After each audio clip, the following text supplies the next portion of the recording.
हाय हाय। अरे राम हो का भइल हो? काहे तरह कहता?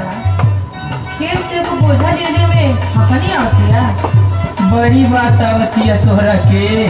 आधा किलो गेहूं पीसे में नानी आधा जाली। 3 दिन तक कहरेलू और ऊपर से तेलो लगवावेलू। सुना सुना, ढेर बड़ मत बोला। पहले का मर्द मर्द रहना और अब का मर्द मौका होगा। कैसे मौका हो गई बड़े रे? सुना बतावता नहीं।